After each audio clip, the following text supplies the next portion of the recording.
Happy Friday. It is Friday today. We had a great day today at school.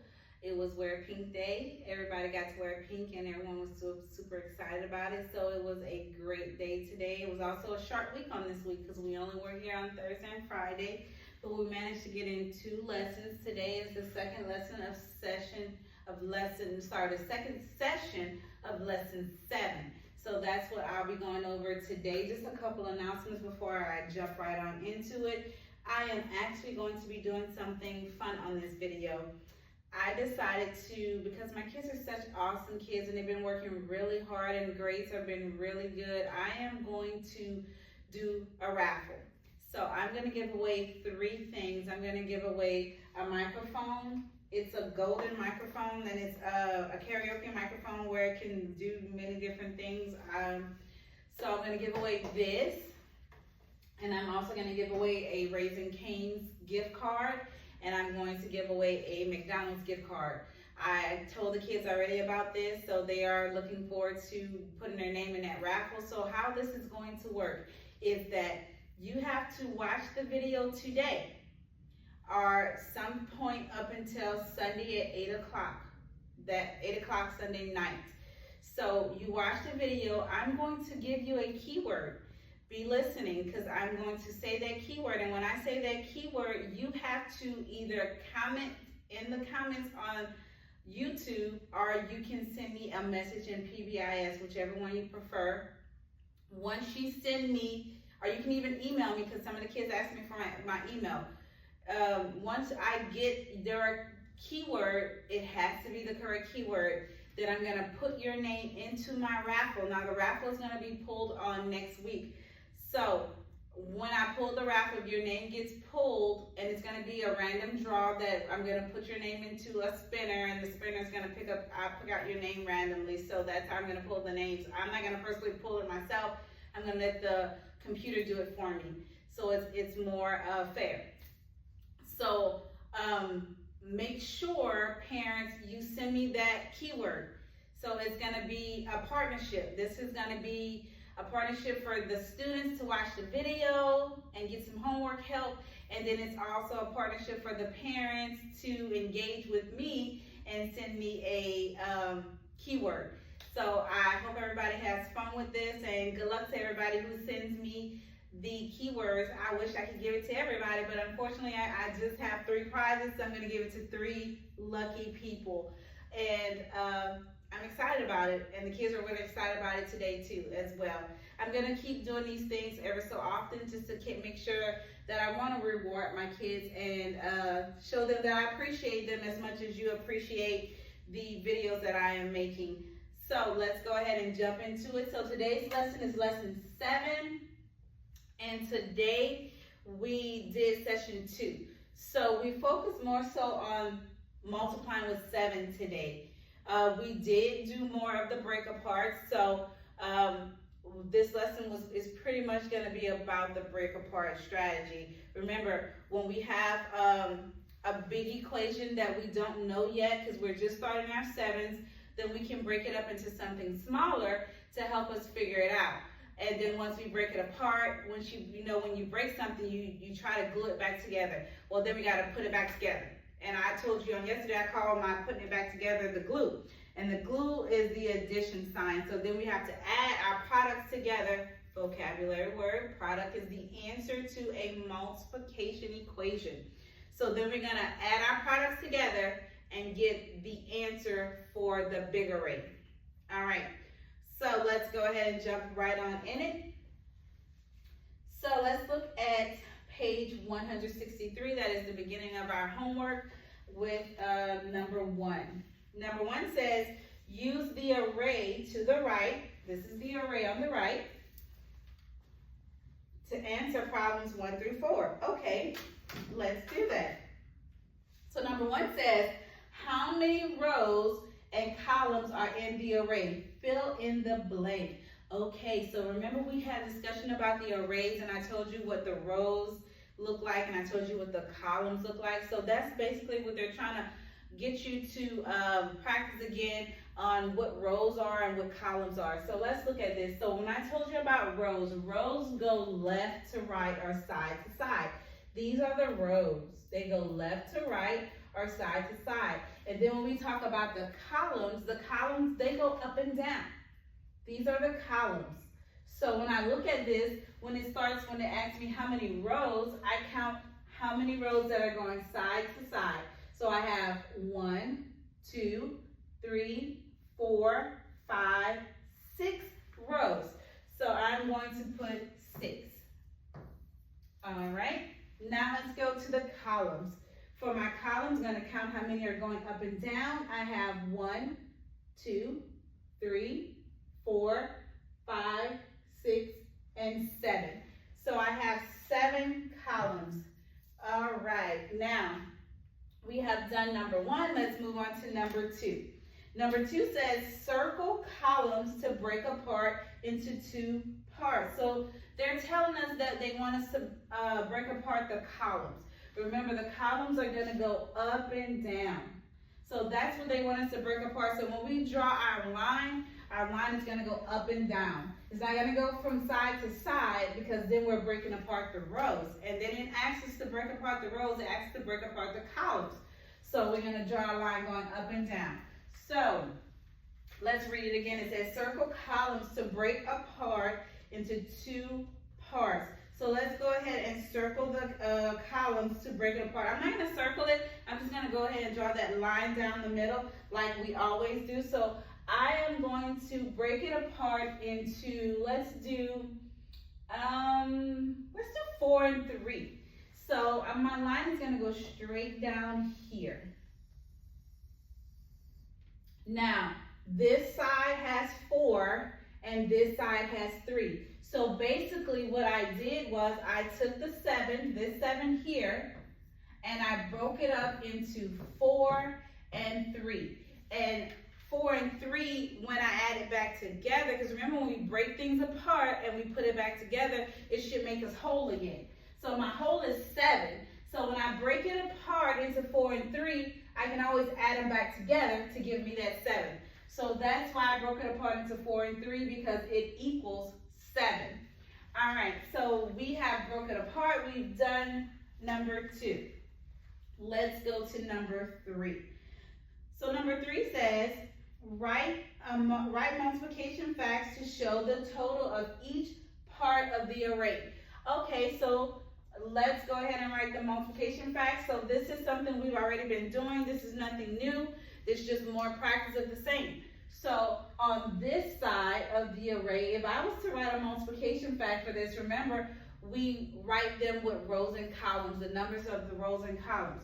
So I will count how many rows, because rows go first in my multiplication sentence. I have 1, 2, 3, 4, 5, 6. So my rows on my first blank is going to be 6. Now, this could be for the array on the left. So I'm going to put these for the left side. And this equation will be for the array on the right side, so that I don't confuse you with what side I'm working with. Again, this equation is going to be for the left side, which is this side here. And this equation here is going to be for the right side, which is this side here. So let's keep moving. So now that I have my rows, because remember rows are first, second number is going to be my columns, or how many I have in each row.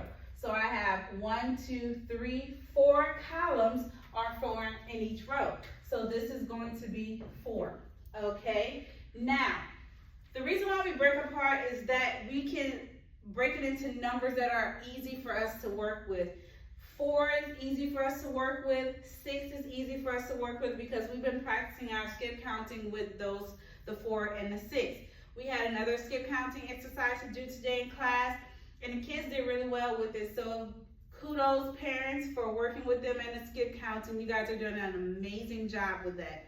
Okay, so let's go ahead and start skip counting. Now, because there are 4 in each row, I am going to skip count by 4. And I'm going to write my skip count on the side. This gives us the opportunity to practice that skip count.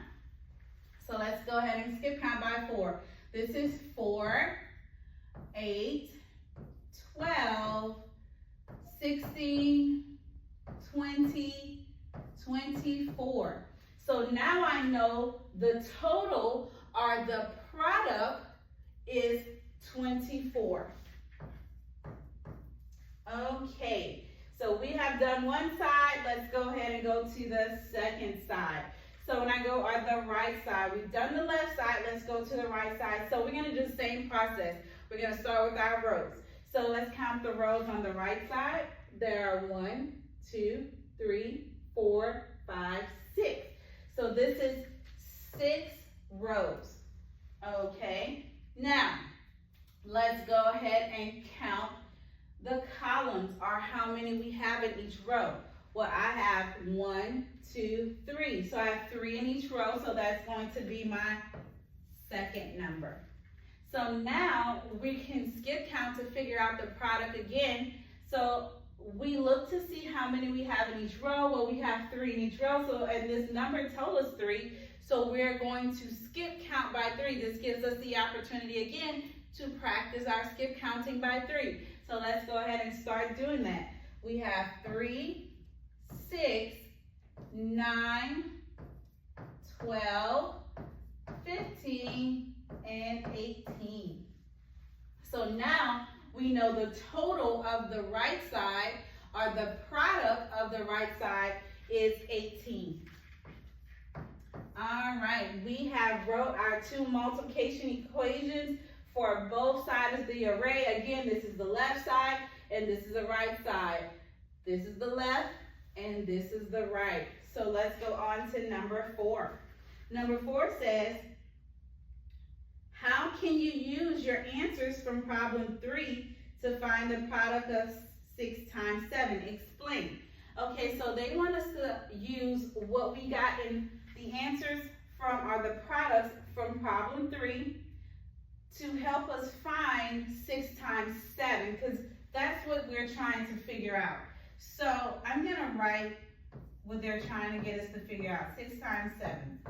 This is what we're trying to figure out. So they want us to use the products from 3 to help us figure that out. Or how can we use that? Well, this is how we can use it. Because remember, this whole thing, we can look at this whole array is actually 6 times 7. We have 1, 2, 3, 4, 5, 6. That's my first number. And then before we broke it apart, we have 1, 2, 3, 4, 5, 6, 7. That's my second number. So this entire array is 6 times 7.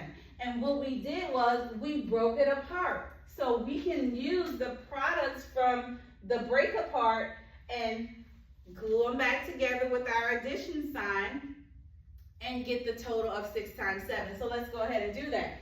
So I'm going to get the product. This is the first product is 24. So I'm going to put 24 plus my second product, which is 18. So 18. Okay. We can add this up. So what I'm going to do, I'm going to set it up this way because I know my kids are so familiar with adding it this way. Some of my kids, they are whizzes and they add it just looking at it like that. But sometimes some of them need to write it this way. So I'm going to do it both ways. Okay, so we start adding in the ones place with 4 and 8. Well, 4 plus 8 is going to be 12. So I'm going to write the 2, but I'm going to regroup the 1 in the tens place. Okay, so let's start adding in the tens place. I have 2 plus 1. 2 plus 1 is going to be 3, plus that 1 that I regrouped is 4. So now we know that 24 plus 18 is 42. And yesterday I asked you to tell me what was the word for, it was a vocabulary word, and I asked you, what is the answer to an addition equation called? What is the answer to an addition equation called? And I said it was a vocabulary word, and I told you if you sent me the correct word, I would actually give you PBIS points to purchase things out of the store. Well, I did get some correct answers, and the correct answer was sum. The vocabulary word for the answer to an addition equation is the sum. Okay, so let's keep going. So now we know that 42 is the answer or the product of 6 times 7. So that is what they wanted you to do on number 4. Okay, let's keep going. We're going to go to the next page, which is going to be page 164. And on 164 is number 5. Okay, I went ahead and already pre-wrote it on the board so you wouldn't have to wait for me to write it down. So the directions for number 5 says, draw a line to the pair of multiplication equations that can be used to solve each multiplication problem. So we are going to draw lines to match these multiplication equations to the break-aparts over here. So basically these are the equations and these are the break-aparts. Like if we have the array and we broke it apart and we have the left side and the right side, that's what these are. Okay. Write the missing products of each question. Do you see how they put that word in there? Write the missing product of each question. This is why it's so very important that we practice that vocabulary every day, because when we get to our LEAP testing, they're going to ask us to write the product. And if we don't know what the word product means, then we might be a little bit lost. But because we use that word every day, we will be just fine, because now we know what product means. So just like they asked us in this book, we can probably expect that when we do our big testing at the end of the year. So, but we'll be fine because Ms. Newman makes sure we use those words every day. Okay, so it says write the missing product of each question. So let's start with our products. Okay. So the first one, I have 4 times 7. Well, 4 times 7 is going to be 28. Okay. Then I have this one, 5 times, and in parentheses I have 1 plus 6. Well, 1 plus 6 means they broke apart a number. If I have an addition equation in a parentheses, they broke that number apart into 1 and 6. Well, it's easy for us to figure out what that number could be by just adding it together. So if I add this together, this will give me the number 7. So now I know this is actually 5 times 7. So 5 times 7, we should know our 5s. 5 times 7 is going to be 35. Okay, let's go to the next one. The next one is 6 times 7. We have been practicing those 6s, so we know our 6 already, our 6s. So 6 times 7 is going to be 42. Okay, let's go to the next one, 7 times 7. I know 7s are new, but that doesn't mean we haven't started practicing that. So when we do our 7s and we skip count by 7s, we will figure out that 7 times 7 is going to be 49. And then we have our very last one. Ms. Newman needs to get out the way so you guys can see. Okay, the last one we have 8 times, and then in parentheses 2 plus 5. So that means that was a number that we broke apart. So all we have to do is add it together to figure out what it is. So 2 plus 5 is 7. So now we know this is actually 8 times 7. Okay, so 8 times 7, which is also new for us, but we've been practicing those 7s. Remember, this week we are practicing 7, 8, and 9. So when we do our skip counting by 7, this will give us the answer of 56. All right, so we have done all of this, and usually I kind of, when I get to these type of problems, I kind of skip some of them so that you can figure it out, and then have an opportunity to try and do it on your own. But I know it's Friday, and everybody wants to just relax and everything. So Ms. Newman will go ahead and help you guys out on today, and I'm gonna go through everything with you on today. So parents, I got you. Don't worry about it. We're gonna go through it together so that we can go ahead and get this out of the way, and then we can relax for the rest of our weekend. So let's go ahead and continue working. So now we're gonna go to the break-aparts. These are the break-aparts. So we have 6 times 5. 6 times 5 is going to be 30 when we skip count by 5s. Or we can skip count by 6. Either one will work. And then 6 times 2 is going to be 12. I kid you not, guys. When I am doing these problems on the board, or we are doing a GIM kit, or we are doing, we don't really do book it too much, but we do Kahoot, and I'm giving these multiplication problems, and these kids are going against each other in class. I mean, they are getting it like this, they're spitting it out, and they're getting these answers right, and they're so excited because they're like, I know this, this is easy. So when I see them do that, that makes me happy because I see they are excited about learning, and when kids are excited about learning, they want to learn more. So I know I'm going through this really quick, but it's because my kids are like, they're picking up on these facts like this. So they already know these. So let's continue going. So 4 times 6 is going to be 24. And then we have 4 times 1, which is going to be 4. All right, now let's get to this break apart here. So we have 7 times 3, which is 21. And then I have 7 times 4, which is going to be 28. Okay, let's move on to the next break apart. We have 8 times 2, that is 16.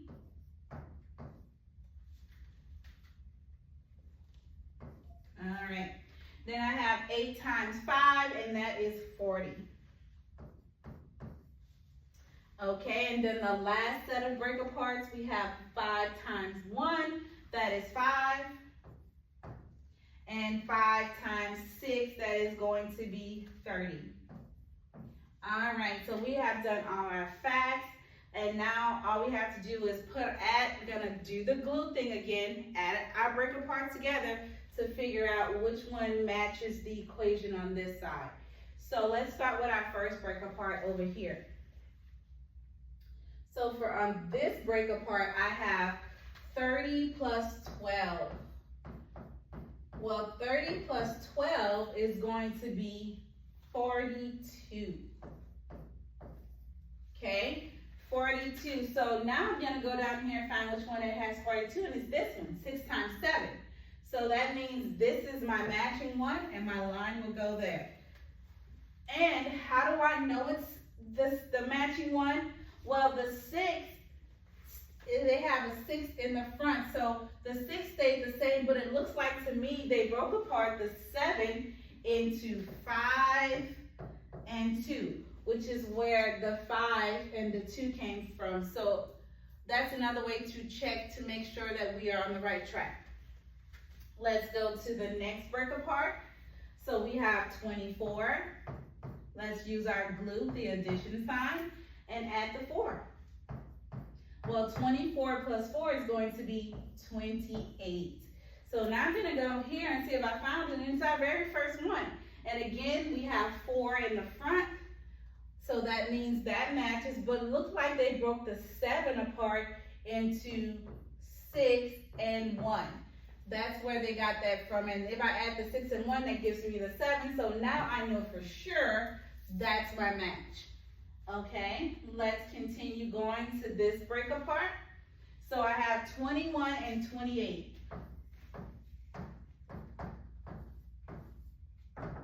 Okay, let's go ahead and add that together.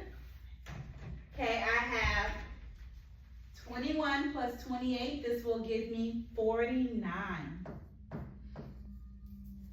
Okay, so let's go here and see if I can find the matching one.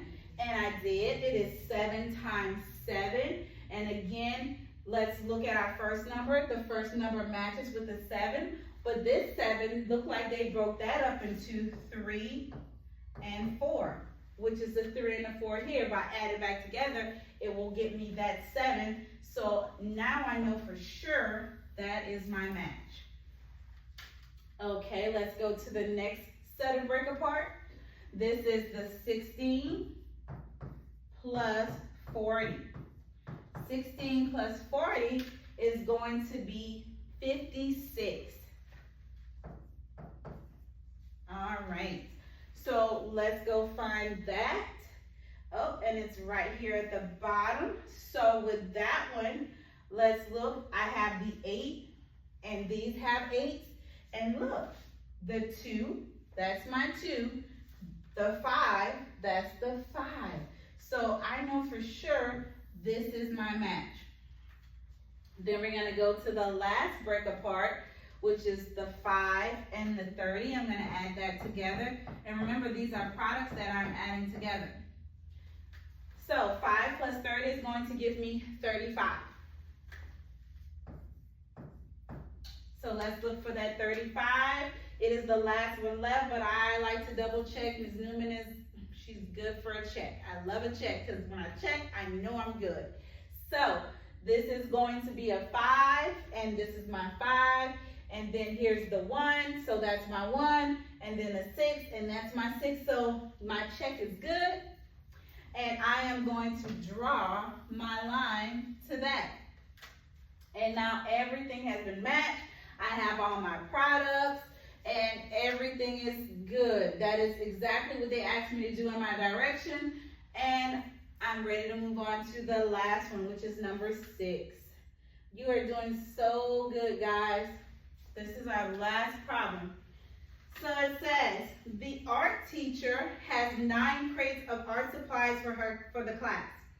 Each crate has 7 paintbrushes. How many paintbrushes does she have all together? Show your work.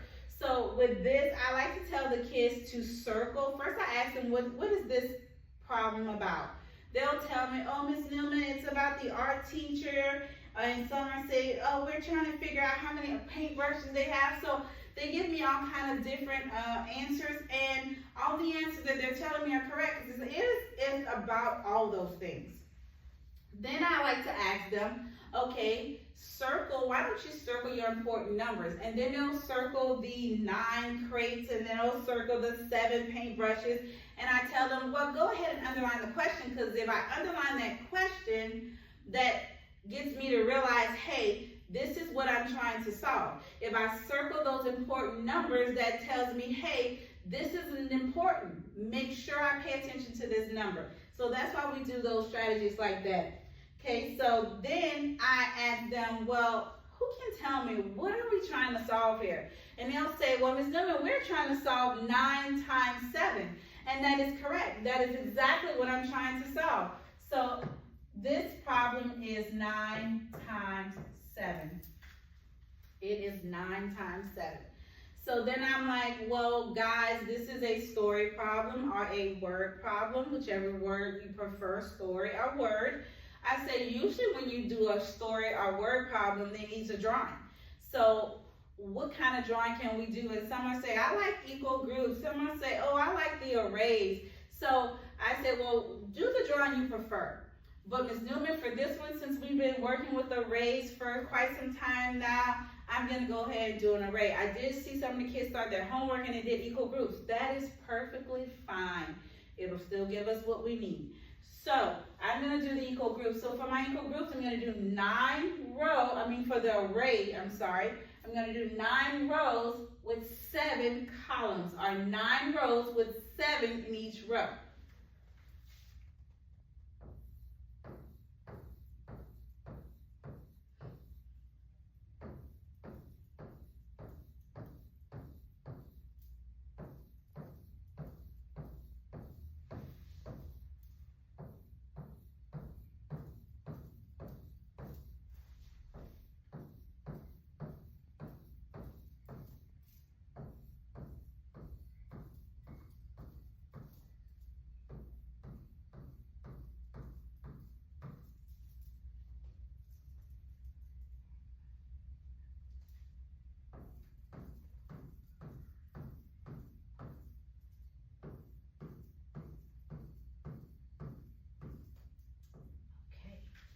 So I think this is 9. I'm going to double check and count. 1, 2, 3, 4, 5, 6, 7, 8, 9. That's my 9 rows, and I should have 7 columns. 1, 2, 3, 4, 5, 6, 7. Okay, good. This would be the array. So next thing we would do is, okay, guys, we are just starting to learn our 9s, and we're just starting to learn our 7s. So we might not know just yet what they are, but that's okay. We can figure it out by breaking it into something smaller that we do know. So I would say, okay guys, what number would you like to break apart? Some will say the 9, some will say the 7. Most kids prefer the second number than the first number. So I'm gonna do the second number, or the second factor, because our numbers are called factors. So I'm gonna do the second factor. And the second factor is going to be the 7. So I'm going to break apart the 7. So if I break apart the 7, that's my columns. So that means my line is going to be going up and down. That's how I'm going to break it apart, going up and down. So I'll ask the kids, okay guys, what would you like to break that 7 up into? So I'll call on somebody and say, Miss Newman, I think I would like to do 5 and 2. Because we know our 5s. 5s are easy. We can count like 5s like this. 5s are easy, and then our 2s, that's another easy one. I can count my 2s like that. So 5 and 2 would work perfect for this problem. So Ms. Newman would count my 5 columns and then draw my line after the 5th one. So this is 1, 2, 3, 4, 5, and I would draw my line right here.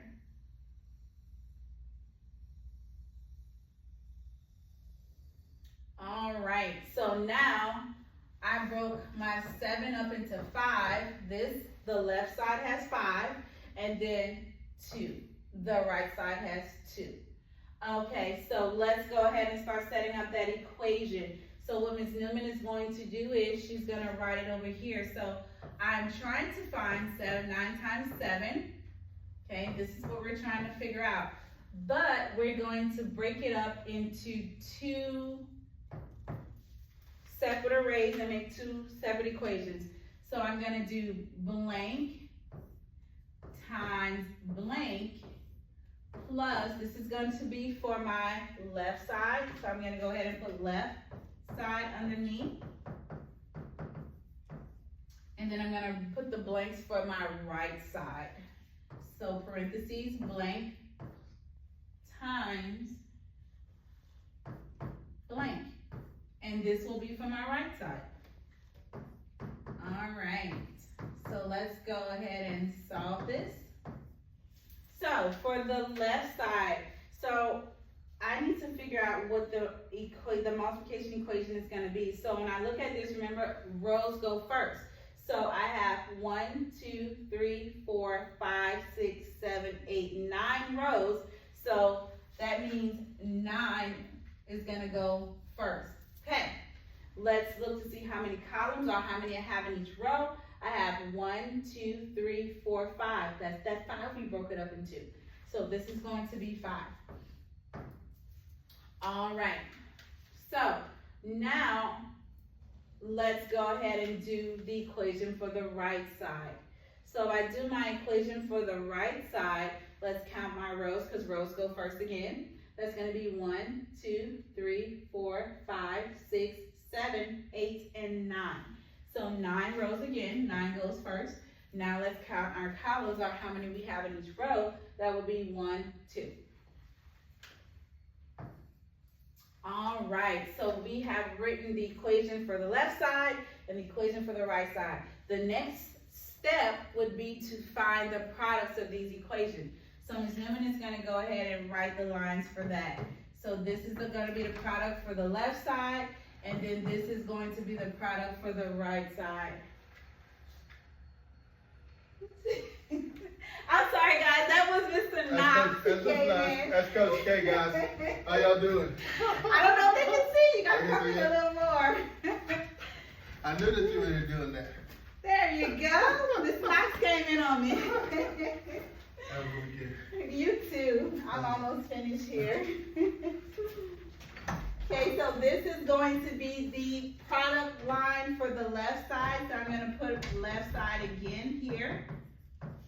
And this is going to be the product line for the right side. So I'm going to put right here.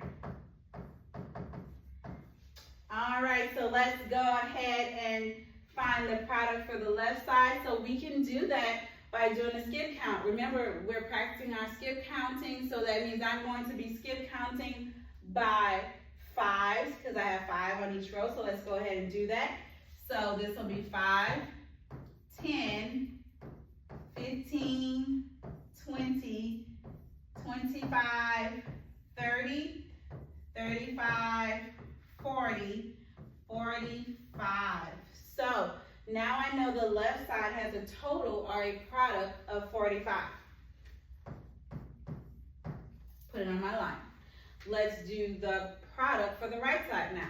So my right side has 2 in each row or 2 columns, so I can skip count by 2.